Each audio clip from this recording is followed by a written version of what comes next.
আচলতে আজি বন্ধুসকল আপোনালোকৰ এটা নতুনকৈ আন এটা প্ৰসংগ লৈ আহিছোঁ। মোৰ মন্তব্যৰ লগত আপোনালোকে কি কৰে আপোনালোকেও মোক কমেণ্টবিলাক কৰি পেলাই জনাবচোন।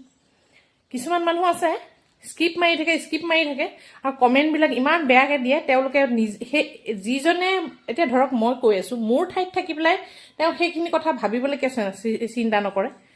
কমপ্লেইন দিব জানে ঠিকেই, কিন্তু বেলেগৰ ঠাইত থাকি বেলেগৰ কথাবিলাক বুজিবলৈ অলপ চেষ্টাও কৰিব লাগে।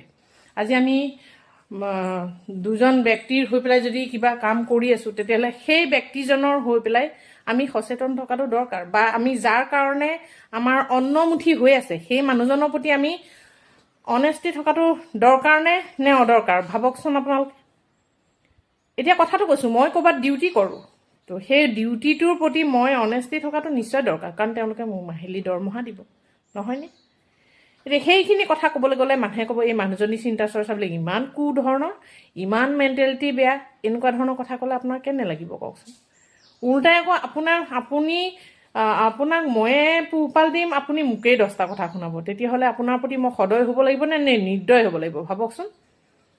কথাবিলাক কোনখিনিতে ভুল হয়, কোনখিনিতে শুদ্ধ হয়, এবাৰ ভাবি পেলাই চাবচোন কথাবোৰ। Thank U.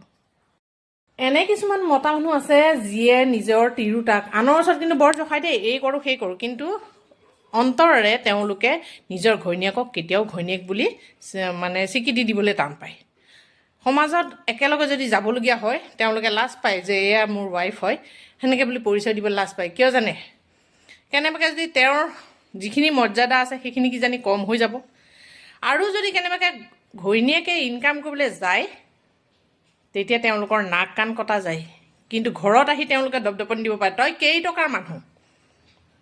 ঘৈণীয়েকক যে কেইটকাৰ মানুহ বুলি কথাষাৰ দপদপনি দিয়ে, সেইজন মানুহে এইটো তেতিয়া ক'ত যায় যে মই ইনকাম কৰিবলৈ নপঠিয়াওঁ দেখোন, আৰু মোৰ ঘৰখন A to Z দেখোন তাইহে চলাই আছে।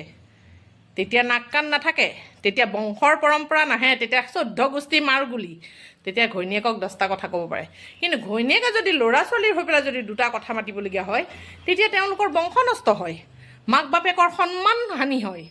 সেই মানুহজনীয়ে যদি ঘৰৰ ওচৰত কাৰোবাৰ ঘৰত যদি সহায় কৰিবলৈ যায়, 2-এটা কাম কৰিবলৈ যায়, তাতে ইনকামো হ'ব। সেইটোত সিহঁতৰ লাজ পায়, তেওঁলোকৰ সন্মান নষ্ট হয়। কিন্তু তেওঁলোকে এইটো কথা নুবুজে যে মই তাইক ইনকাম কৰিবলৈ মানা কৰা স্বত্তেও তাই কাম কৰি আছে, অসুস্থ অৱস্থায়ো সেই মানুহজনীয়ে আমাৰ ঘৰখন চাই আছে। তাৰ পিছতো যদি আমি সেই মানুহগৰাকীক